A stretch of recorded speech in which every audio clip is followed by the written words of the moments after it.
എത്ര മോശപ്പെട്ട മാതൃകയാണ് അരവിന്ദ് കെജ്രിവാൾ നമ്മുടെ ജനാധിപത്യത്തിന് മുന്നിൽ കാണിക്കുന്നത്. ഒരു കേസിൽ മുഖ്യമന്ത്രി അറസ്റ്റിലാവുന്നു, ജയിലിൽ കിടക്കുന്നു, ജയിലിൽ കിടന്നു ഭരിക്കുമെന്ന് പറയുകയും ഇപ്പോൾ ജലവിഭവ വകുപ്പുമായി ബന്ധപ്പെട്ട നടപടികൾ തുടരാൻ ജയിലിൽ നിന്ന് മുഖ്യമന്ത്രി ഉത്തരവിട്ടിരിക്കുന്നു. അതെ, എത്ര ലജ്ജാകരമാണിത്. അതെ, ഞാനും ആ ആദിഷി എന്ന് പറഞ്ഞ ഇനി മുഖ്യമന്ത്രിയാകും എന്ന് കരുതിയപ്പെടുന്ന ആദിഷി മിർലേന നടത്തിയ പത്രസമ്മേളനം കണ്ടിരുന്നു. മുഖ്യമന്ത്രിയെ ഒരു മന്ത്രി എന്നുള്ളതിലേക്ക് അവർ നേർവഴിക്ക് നടക്കാനായിട്ട് ഉപദേശിക്കുകയാണ് വേണ്ടിയിരുന്നത്. അല്ലാതെ എൻ്റെ നേതാവ് എനിക്ക് ജയിലിൽ നിന്ന്, അതും ക്രിമിനൽ കേസിൽ പ്രതിയായ മാത്രമല്ല സാർ, ഇന്നലെ ഹൈക്കോടതി പോയി, ഹൈക്കോടതി കേട്ടില്ല, ഹോളിയൊക്കെ കഴിഞ്ഞിട്ട് പരിശോധിക്കാമെന്ന് പറഞ്ഞു. അപ്പോൾ അർജൻസി ഉണ്ടെങ്കിൽ ഭരണഘടനാ കോടതികളായ ഹൈക്കോടതിയും സുപ്രീം കോടതിയൊക്കെ ഇടപെടും. അപ്പോൾ പ്രൈമ ഫേസി ഇദ്ദേഹത്തെ ജയിലിൽ തുടരാൻ, അറസ്റ്റിൽ ഇടപെടാതിരിക്കാനുള്ള മതിയായ കാരണമുണ്ട് എന്ന് ബോധ്യപ്പെട്ടതുകൊണ്ടാണ് കോടതി ഇടപെടാത്തത്. മാത്രമല്ല, ഈ നിയമത്തിന്റെ വഴിക്കൊന്നും അല്ലല്ലോ അയാൾ നീങ്ങിയത്. 9 തവണ സമൻസ് അയച്ചിട്ട് ഹാജരായില്ല. അതെ അതെ, അത് തന്നെ ജാമ്യം കൊടുക്കാതിരിക്കാനായിട്ട് മതിയായ. അത് മാത്രമല്ല സാർ, അതിനകത്ത് അദ്ദേഹം ഒരു IRS ഉദ്യോഗസ്ഥനായിരുന്നു, സിവിൽ സർവീസ് ഉദ്യോഗസ്ഥനായിരുന്നു, ഒരു സംസ്ഥാനത്തിൻ്റെ മുഖ്യമന്ത്രിയാണ്. അപ്പോൾ നമ്മുടെ അദ്ദേഹം പറയുന്നത് ED അയച്ച നോട്ടീസ് ഞാൻ അംഗീകരിക്കത്തില്ല, ED കേന്ദ്രത്തിൻ്റെയാണ്. ഇപ്പോൾ കേരളത്തിൽ പിണറായി വിജയൻ ഭരിക്കുകയാണ്. ഒരു കോൺഗ്രസ്സുകാരൻ പറയുക പിണറായി വിജയൻ്റെ പോലീസിൽ സമൻസ് അയച്ചാൽ ഞാൻ അനുസരിക്കില്ല എന്ന് പറയാൻ പറ്റുമോ? അപ്പം സർക്കാർ ആരുടെ ആവട്ടെ, നമ്മുടെ ഏജൻസികൾ, പോലീസ് ആവട്ടെ, വിജിലൻസ് ആവട്ടെ, ക്രൈംബ്രാഞ്ച് ആവട്ടെ, CBI ആവട്ടെ, ED ആവട്ടെ, അവരൊരു നോട്ടീസ് അയച്ചാൽ അതിന് റെസ്പോണ്ട് ചെയ്യുക എന്നുള്ളത് നിയമം പാലിക്കുന്ന ഒരു പൗരൻ്റെ കടമയാണ്. അതൊരു മുഖ്യമന്ത്രി ചെയ്യുന്നില്ല. എന്നിട്ട് ഞാൻ ഇതിനെയൊന്നും കൂസില്ല, ഞാൻ രാജിവെക്കില്ല എന്ന് പറഞ്ഞു. നമ്മൾ ഉയർത്തിപ്പിടിക്കുന്ന ഒരു ധാർമ്മികതയുണ്ടല്ലോ നമ്മുടെ രാജ്യത്ത്. അപ്പോൾ മുഖ്യമന്ത്രിക്കെതിരെ കേസ് വന്നു, കേസ് വന്നാലും ഞാൻ ജയിലിൽ പോവും, ജയിലിൽ പോയാലും ഞാൻ പോവില്ല, എന്ത് വന്നാലും കസേര ഒഴിയില്ല എന്ന് പറയുന്ന ഒരു ധാർഷ്ട്യവും പേടിയും. അതെ, ഇതിനെ എങ്ങനെയാണ് സാർ കാണുന്നത്? അതായത് ഈ മുൻമാതൃകകളും സത്യത്തിൽ നമുക്കുണ്ട്. അതെ അതെ, ഇപ്പൊ PDT ആചാര്യ ലോക്സഭാ സെക്രട്ടറി ജനറൽ ആയിരുന്ന ഈ ആചാര്യയെ പറ്റി ഞാൻ മുമ്പ് കേട്ടിട്ടുള്ള ഒരു കാര്യം പറയാം. അതായത് പ്രതിപക്ഷവും ഭരണപക്ഷവും ഉണ്ടല്ലോ, ഭരണപക്ഷത്തെ ഒരാൾ പോയി കഴിഞ്ഞു കഴിഞ്ഞാൽ ഒരേ വിഷയത്തിൽ അയാൾക്ക് വേണ്ട ഉപദേശം കൊടുക്കും. പ്രതിപക്ഷത്തെ ഒരാൾ ഇതേ കാര്യം പറഞ്ഞിട്ട് പോയാൽ നിങ്ങൾ പറയുന്നതാണ് ശരി എന്ന് പറഞ്ഞിട്ട് അങ്ങേർക്ക് വേണ്ട ഉപദേശവും കൊടുക്കും. ഒരേ സമയം 2 ഉപദേശവും കൊടുക്കാൻ പറ്റിയ ആളാണ്. അപ്പൊ അദ്ദേഹം നിഷ്പക്ഷനൊന്നും ആണെന്ന് തോന്നുന്നില്ല. അദ്ദേഹം നിഷ്പക്ഷനല്ലല്ലോ, അദ്ദേഹം കപട മതേതര. ഞാൻ എന്താ പറഞ്ഞേ, അദ്ദേഹത്തെ വിളിക്കുന്നത് ഏഷ്യാനെറ്റ് ആണെങ്കിൽ അദ്ദേഹം കപട മതേതരത്വത്തിന്റെ കൂടെ നിന്നിട്ട് അഭിപ്രായം പറയും. ഒരു എക്സ്പെർട്ട് ഒപ്പീനിയൻ അല്ല പറയുന്നത്. കൈരളി വിളിക്കുകയാണെങ്കിൽ അങ്ങനെ പറയും. ഇപ്പൊ ജനമാണ് വിളിക്കുന്നതെന്നിരിക്കട്ടെ, കേജ്രിവാൾ ചെയ്തത് ശരിയല്ല എന്നും പറയും. അതുകൊള്ളാം, അങ്ങനെയാണോ? ഇത് ഞാൻ പറയാനുള്ള കാര്യം എന്താന്ന് വെച്ചാൽ, അദ്ദേഹം പറയുന്നത് ആദ്യമായിട്ട് അറസ്റ്റ് ചെയ്യപ്പെടുന്ന മുഖ്യമന്ത്രിയാണ് എന്ന് അദ്ദേഹം പറയുന്ന മണ്ടത്തരം കേട്ടിട്ടാണ്. നമ്മുടെ ചാനലുകളെല്ലാം അങ്ങനെയാണല്ലോ പറയുന്നത്. അഭിഷേക് മനു സിംഗ്വി വാദിച്ചതും മറ്റേ ആദ്യമായിട്ട് അറസ്റ്റ് ചെയ്യപ്പെടുന്ന മുഖ്യമന്ത്രിയാണെന്ന് ചാനലുകളൊക്കെ വലുതായിട്ട് സ്ക്രോൾ ചെയ്തു. അങ്ങനെയല്ലല്ലോ, കാരണം ജയലളിത മുഖ്യമന്ത്രിയായിരുന്നപ്പോഴാണ് അറസ്റ്റ് ചെയ്തത്. കാരണം ജയലളിതയെ അവിടെ നിന്ന് ചെന്നൈയിൽ നിന്ന് അവർ ഹെലികോപ്റ്ററിലാണ്, ബാംഗ്ലൂരിലാണ് കേസ്, അനധികൃത സ്വത്ത് സമ്പാദനം. അവർ ഹെലികോപ്റ്ററിൽ പോയി, ജയലളിത വിധി കേൾക്കാനും മറ്റുമായിട്ട്. അവർ പോകുന്നത് അവരെ വെറുതെ വിടും എന്നുള്ള ഉറച്ച വിശ്വാസമായിരിക്കും. എന്തെങ്കിലും വേറെ വഴി ഒക്കെ നോക്കിയിട്ടുണ്ടായിരുന്നിരിക്കാം. പക്ഷേ പോയി കഴിഞ്ഞു കഴിഞ്ഞപ്പോൾ ജഡ്ജി ഡാക്കൻഹ 100 കോടിയും 4 വർഷത്തെ തടവും വിധിച്ചു. അവിടുന്ന് ഉടനെ പോലീസ് അറസ്റ്റ് ചെയ്തിട്ട് പരപ്പനാര ജയിലിലേക്ക് കൊണ്ടുപോയി. അപ്പോൾ റിസൈൻ ചെയ്തപ്പോഴാണ് ജയിലിൽ പോയ ശേഷം അവര് പകരക്കാരനായിട്ട് പനീർശെൽവം പിന്നെ കസേരയിൽ ഇവരുടെ ഫോട്ടോ ഒക്കെ ഇവരുടെ കസേരയിൽ പനീർശെൽവം ഇരുന്നില്ല, അതിലൊരു ഫോട്ടോ വെച്ചു. ഇപ്പുറത്ത് വേറെ പറയുന്നത് അത് നമ്മുടെ ചാനലുകാർക്കൊന്നും റെഫർ ചെയ്താൽ കിട്ടൂലേ? അതെ, ഇത് റെഫർ ചെയ്താൽ കിട്ടും ഉടനെ. മാത്രമല്ല, ഇത് അന്ന് ഏതോ തമിഴ് പത്രമോ ടൈംസ് ഓഫ് ഇന്ത്യ തന്നെയോ ഇതിനു മുമ്പ് ഇങ്ങനെ ഒരു സംഭവം ഉണ്ടെന്ന് പറഞ്ഞ് ഞാൻ ടൈംസ് ഓഫ് ഇന്ത്യയിലും വായിച്ചു. ഇത് നടന്ന ചാനലുകളൊക്കെ ഇങ്ങനെ സ്ക്രോൾ ചെയ്ത് അന്ന് 7 മണിയൊക്കെ ആയിക്കഴിഞ്ഞാൽ ഇപ്പോഴും പറയുന്നത് അങ്ങനെയാണ്, ആദ്യമായിട്ടാണെന്ന് പറയുന്നത്. അതെ, മാപ്പറകൾക്കും ഒക്കെ എന്തോ സമനില തെറ്റിയിരിക്കുന്നു. ഒന്നുകിൽ മനഃപൂർവ്വം അല്ലെങ്കിൽ ഇനിയിപ്പോൾ ന്യായീകരിക്കുമായിരിക്കും. ആദ്യമായിട്ട് ED അറസ്റ്റ് ചെയ്യുന്ന മുഖ്യമന്ത്രി എന്ന് പറഞ്ഞ് ന്യായീകരിക്കാം. അങ്ങനെ പറയാം. മറ്റേത് CBI കേസാണ്, അനധികൃത സ്വത്ത് സമ്പാദനം. ജയലളിതയാണ്. അപ്പൊ ജയലളിത ഈ പിടിവാശി ഉണ്ടായില്ലല്ലോ. അവരാണ് ചരിത്രത്തിൽ ഉള്ള ആദ്യത്തെ മുഖ്യമന്ത്രിയാണ്, ആദ്യമായി ഇന്ത്യയിൽ അറസ്റ്റിലാവുന്ന മുഖ്യമന്ത്രി. അതിനു മുമ്പ് അറസ്റ്റിലാകുന്ന മന്ത്രി മധ്യപ്രദേശിലെ അർജുൻ സിംഗ് ആണ്, ഗ്രാഫ്റ്റ് കേസ്, അഴിമതി കേസിൽ. ഇതൊക്കെ ചരിത്രത്തിന്റെ ഭാഗം. എനിക്കിതൊക്കെ അവരെല്ലാം രാജിവെച്ചു. നീ കേക്കോ, സൊറൻ അറസ്റ്റിലാവുന്ന ഉറപ്പ് വന്നു കഴിഞ്ഞപ്പോ രാജിവെക്കാനുള്ള മര്യാദ അതാണ്. വലിയ ബുദ്ധിയോ വിവരമോ ഒന്നുമില്ലാത്ത ആദിവാസി മുഖ്യമന്ത്രിയാണ് എന്ന് പറയപ്പെടുന്ന. അപ്പോഴാണ് സിവിൽ സർവീസ് ഉദ്യോഗസ്ഥനായിരുന്ന അരവിന്ദ് കെജ്രിവാൾ പറയുന്നത് ഞാൻ രാജിവെക്കത്തില്ല, ജയിലിലിരുന്ന് ഭരിക്കും. ഇയാൾ എന്നും ഫ്രോഡായിരുന്നു. അല്ല സാർ, വലിയ തമാശ. ഇന്നിപ്പോ ഏതോ ഒരു പത്രത്തിൽ കണ്ടു, ഈ ആം ആദ്മി പാർട്ടിയുടെ ഈ അക്ഷിതി, എന്താണ് അവരുടെ പേര്, മന്ത്രി മർലേന, അവരാവശ്യപ്പെട്ടിരിക്കുന്നു അതിഷി ജയിലിൽ മുഖ്യമന്ത്രിക്ക് ഓഫീസ് സൗകര്യങ്ങൾ കൊടുക്കണം, അവിടെ ഇരുന്നിട്ട് ഭരണം നടത്താൻ. ആ ഭാഗം ഞാൻ പറയാം. അതായത് ഈ അറസ്റ്റിൽ നിന്നുള്ള ഇമ്മ്യൂണിറ്റി 2 പേർക്കാണുള്ളത്, രാഷ്ട്രപതിക്കും ഗവർണർക്കും. അത് നമ്മുടെ ആർട്ടിക്കിൾ 361 അനുസരിച്ചിട്ട് ആ ഇമ്മ്യൂണിറ്റി പറഞ്ഞിട്ടുണ്ട്. അപ്പോൾ പദവിയിലിരിക്കെ ഒരു ക്രിമിനൽ സിവിൽ നിയമവും ഇവർക്കെതിരെ ഗവർണർക്കും പ്രസിഡന്റിനെതിരെ എടുക്കാൻ പാടില്ല. പക്ഷേ ഇത് എന്നോടൊരാൾ ചോദിച്ചിരുന്നു, അപ്പോൾ വൈസ് പ്രസിഡന്റോ സ്പീക്കറോ എന്ന്. സ്പീക്കർ MP-യുടെ ഇതേ ഉള്ളൂ, പ്രത്യേകിച്ചൊന്നുമില്ല. സഭ നടക്കുന്ന സമയത്ത് ഇമ്മ്യൂണിറ്റി ഉണ്ട്. അതെ, ഒരു അംഗത്തിന് സഭ നടക്കുമ്പോൾ പ്രോസിക്യൂട്ട് ചെയ്യണം, അറസ്റ്റ് ചെയ്യണമെന്നുണ്ടെങ്കിൽ സ്പീക്കറുടെ അനുമതി വേണം. അപ്പോൾ വൈസ് പ്രസിഡന്റ് ഏതെങ്കിലും രാഷ്ട്രപതിയുടെ അഭാവത്തിൽ രാഷ്ട്രപതിയുടെ ചുമതലകൾ വഹിക്കുകയാണെങ്കിൽ ഇമ്മ്യൂണിറ്റി ഉണ്ട്, അല്ലാത്തപ്പോ ഇല്ല വൈസ് പ്രസിഡന്റ് എന്നുള്ളതിലേക്ക്. പിന്നെയുള്ളത് എന്താന്ന് വെച്ചാൽ ഇത് പ്രായോഗികമല്ല. എന്താണെന്നറിയോ, ജയിലിൽ ക്യാബിനറ്റ് യോഗം നടത്താൻ പറ്റും. ഇപ്പൊ ഇയാൾ ഈ പേക്കൂത്ത് കാണിക്കുന്നുണ്ട്, ഉത്തരവ് കൊടുക്കുന്നു, വീഡിയോ അയക്കുന്നു. ഏതോ ഭാര്യ ഇയാൾ അയച്ച എന്തോ വീഡിയോ, അതുപോലും ശരിയല്ലോ, ജയിലിൽ നിന്ന് അയക്കാൻ പാടില്ലല്ലോ. അല്ല, ഇപ്പൊ ജയിലിലല്ല, ED-യുടെ കസ്റ്റഡിയിലാണ്. വേണമെങ്കിൽ ED-യുടെ ഒരു പെർമിഷൻ ഒക്കെ ചോദിച്ചാൽ ഞാനൊരു ഭാര്യയ്ക്ക് ഒരു മെസ്സേജ് അയച്ചോട്ടെ എന്നൊക്കെ ചോദിച്ചാൽ ചിലപ്പോൾ അവർ ഒരു പരിഗണന കൊടുത്തിട്ടുണ്ടാവും, ആ മാനസിക പരിഗണനയൊക്കെ. ഇപ്പൊ സവർക്കർ സിനിമ ഞാൻ കഴിഞ്ഞ ദിവസം കണ്ടു. ഞാൻ രാഷ്ട്രീയ തടവുകാരനല്ലേ, എനിക്ക് പുസ്തകം വായിച്ചുകൂടെ, എനിക്ക് എഴുതിക്കൂടെ, എനിക്ക് കുറെ പേപ്പറും പേനയും തരൂ എന്ന് അന്ന് സവർക്കർ പറയുന്നുണ്ട് ജയിലധികാരിയോട്. ഇത് രാഷ്ട്രീയ തടവുകാരനല്ല, ക്രിമിനൽ കേസ് പ്രതിയാണ്. സാധാരണ ഒരു ക്രിമിനലിന്റെ അവകാശങ്ങളെ അയാൾക്കുള്ളൂ. ജയിലിൽ പോയിട്ട് ഞാൻ മുഖ്യമന്ത്രിയാണെന്നും പറഞ്ഞ് ഇരുന്ന് കഴിഞ്ഞാൽ എങ്ങനെയാണ്? ക്രിമിനൽ കേസ് ജയിലധികാരികളെ സംബന്ധിച്ചിടത്തോളം അവിടെയുള്ള ഏത് കൊലപാതകയും പോലെയുള്ള പരിഗണന മാത്രമേ, ക്രിമിനൽ കേസിലെ പ്രതി ആയതുകൊണ്ട് അവർക്ക് കൊടുക്കുന്ന ഫെസിലിറ്റീസ് മാത്രമേ ഉള്ളൂ.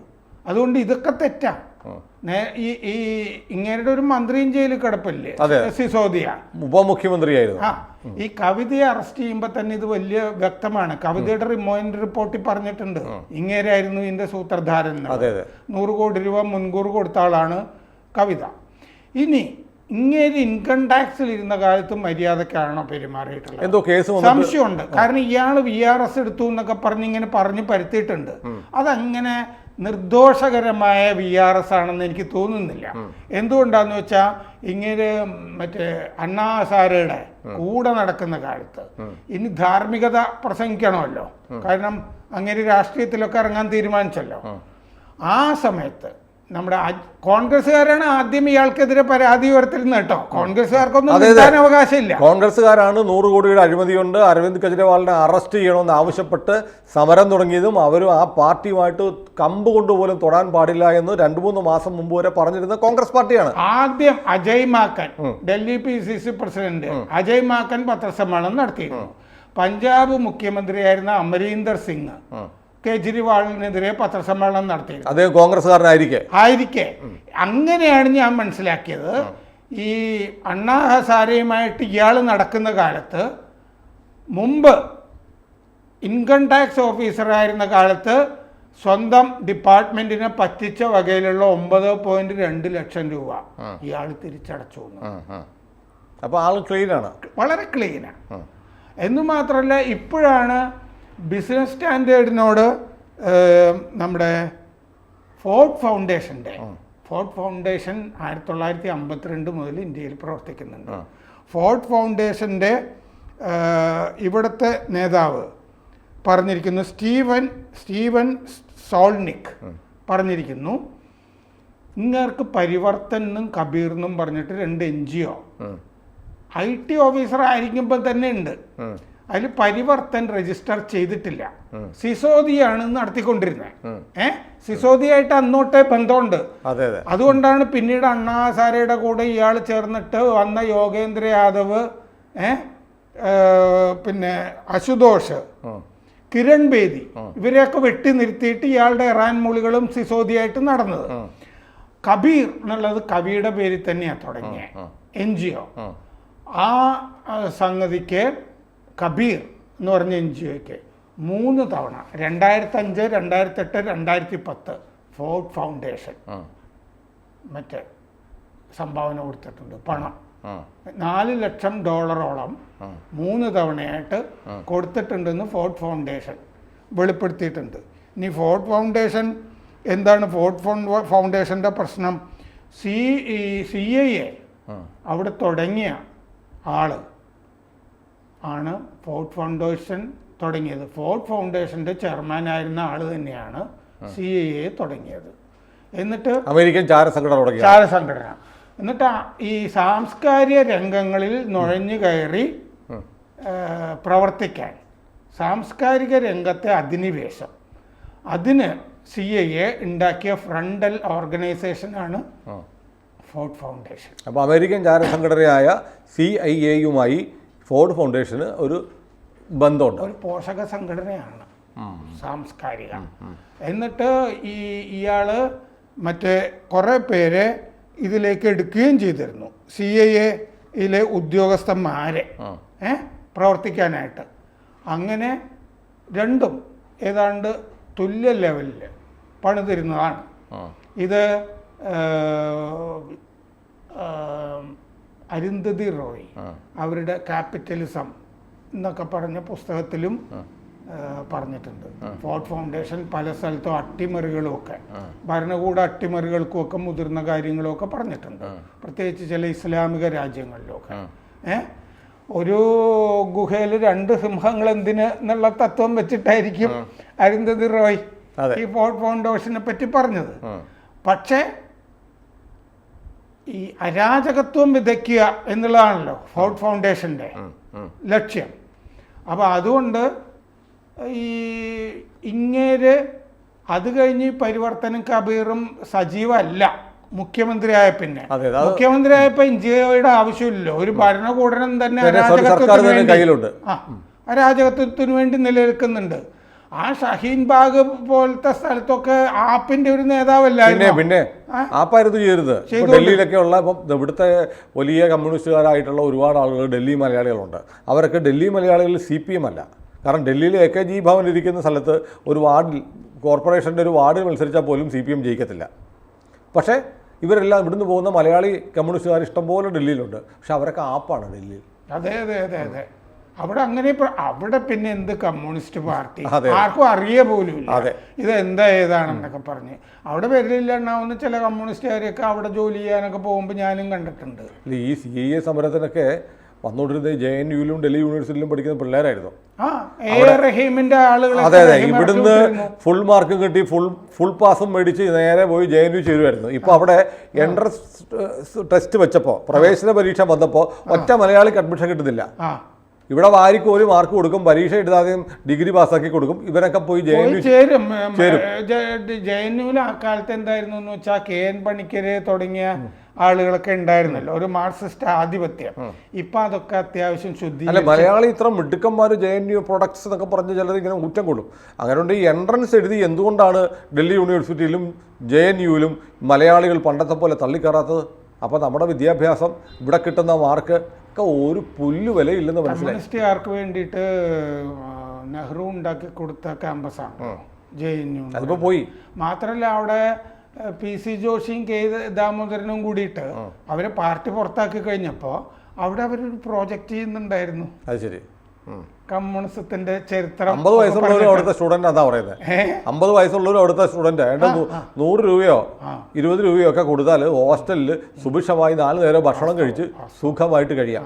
പിന്നെ മാത്രല്ല ഈ കോണ്ടം വെൻഡിങ് മെഷീൻസ് ഒക്കെ ഉണ്ടല്ലോ ക്യാമ്പസിന്റെ. അതെ, രാത്രി രാപ്പകൽ ക്യാമ്പസിൽ ചുറ്റി നടക്കാം. ഈ സംഭവം ഉണ്ട്, എല്ലാം കൊണ്ട് കുശാല്. അതെ, അപ്പോ ഇങ്ങനെ വളരെ സംശയാസ്പദമായ ഭൂതകാലം ആളാണ് കെജ്രിവാൾ. അപ്പൊ ഇത് നടപ്പുള്ള കാര്യമല്ല.